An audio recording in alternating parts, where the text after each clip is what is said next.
article sur 3 conseils pour le boursicoteur débutant. Les fêtes approchant, peut-être cherchez-vous à faire un peu d'argent, et peut-être avez-vous songé au dangereux marché des placements boursiers.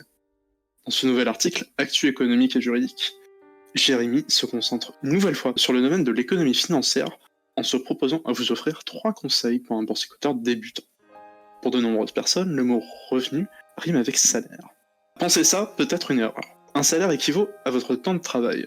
Autrement, si vous travaillez 1 heure, vous serez payé 1 heure. Vous ne pouvez pas vous scinder en deux ou travailler 22 heures par jour, alors rapidement vous aurez un revenu plafonné à vos capacités de travail. En réalité, de manière courante, le salaire, dans le cas d'un CDI des plus classiques, est le revenu le plus stable, mais n'est pas le seul et l'unique. Vous pouvez avoir des placements immobiliers ou boursiers, mais quelquefois, pour les placements boursiers du moins, il est difficile de se lancer ou d'être clairvoyant. L'investissement boursier implique des mouvements bancaires de votre part. Pour investir en bourse, vous devez au moins avoir 18 ans et être conscient que cela implique des risques de perte d'argent conséquents. Vous êtes le seul et unique responsable des actions que vous effectuez sur les places boursières. Soyez extrêmement vigilants. Premier conseil, renseignez-vous sur le marché et son fonctionnement. Prendre le temps de comprendre les choses et d'acquérir un peu de notions économiques et de vocabulaire. La première des questions est, qu'est-ce qu'un marché financier ? Le marché financier est le même que celui que vous faites avec votre grand-mère le samedi matin. Dans notre cas, les exposants sont des entreprises et elles ne vont pas vendre du poisson, mais des produits financiers. En fonction du produit mis en vente, le marché peut porter un nom. Le marché des devises s'appelle le Forex par exemple. Il existe beaucoup de produits financiers, mais le grand classique est l'action, part d'une entreprise. L'actionnaire admet plusieurs avantages dans une entreprise. Tout d'abord, il peut spéculer sur la valeur de son titre, ici l'action. Il peut recevoir des dividendes, mais l'entreprise peut faire le choix de ne pas en donner. En règle générale, ils évitent de ne pas en donner. Finalement, l'actionnaire siège à l'assemblée générale de l'entreprise. Il faut également prendre le temps de choisir son courtier en fonction des marchés accessibles et des frais de courtage.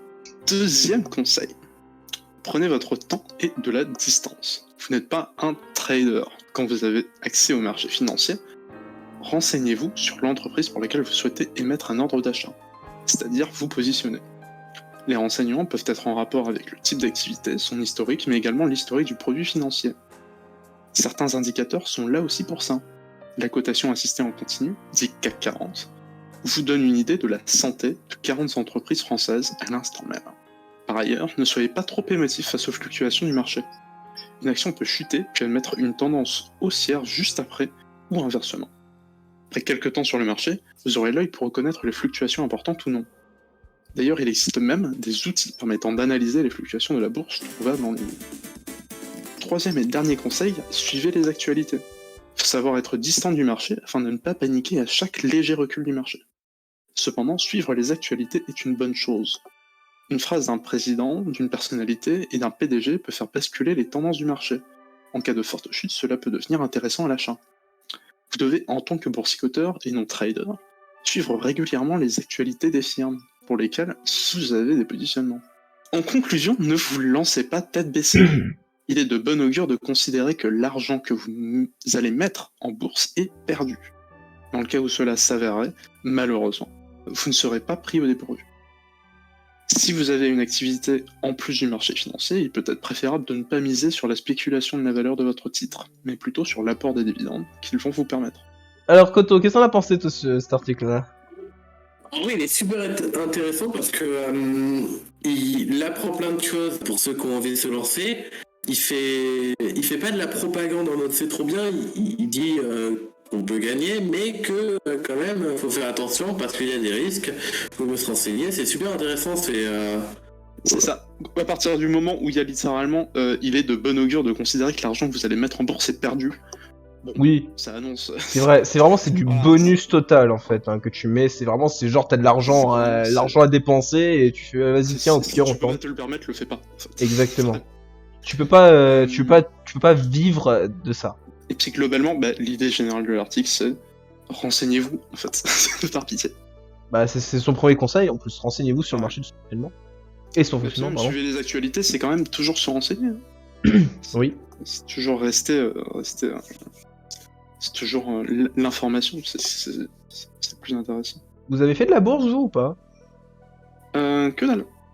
Moi j'ai fait des crypto-monnaies, c'est pas pareil.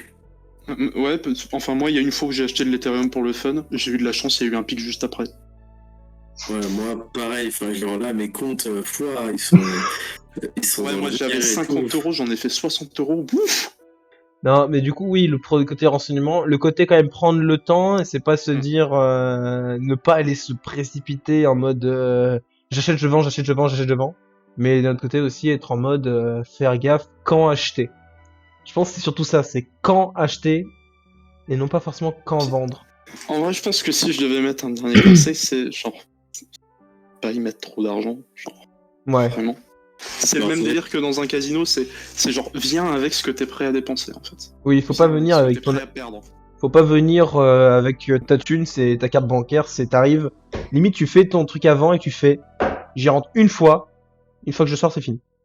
C'est ça, t'y mets genre aller 100 euros. Bon, si tu peux te le permettre, c'est ok. Bon, tu vas pas y mettre 10 000 balles quoi. On est Oui. étudiant, 100 euros c'est beaucoup hein, ça. Ça dépend, bah ça dépend. Ça fait dépend 100 pour repas qui. au coussin. J'ai passé l'air pas à 1 euro, c'est très vrai. Oui, C'est très vrai. C'est une très bonne chose d'ailleurs. quand on y pense, les trois conseils sont un peu liés, à savoir se renseigner sur le marché, suivre les actualités et prendre le temps, donc aussi du coup savoir quand acheter et quand vendre, ce qui revient à Si on suivre reste les sur le CAC actualités. 40, hein, c'est Voilà, ça. Là, c'est suivre l'actualité boursière en l'occurrence. voilà. Mais les trois conseils sont liés sans être les mêmes. C'est d'abord on se renseigne sur le marché boursier. Ensuite, on reste à l'actualité sur le marché boursier et ensuite on reste à l'actualité tout court en fait. Et puis après, toujours le petit warning en tout début qui fait quand même assez plaisir dans le sens du faites gaffe quand même à votre cul.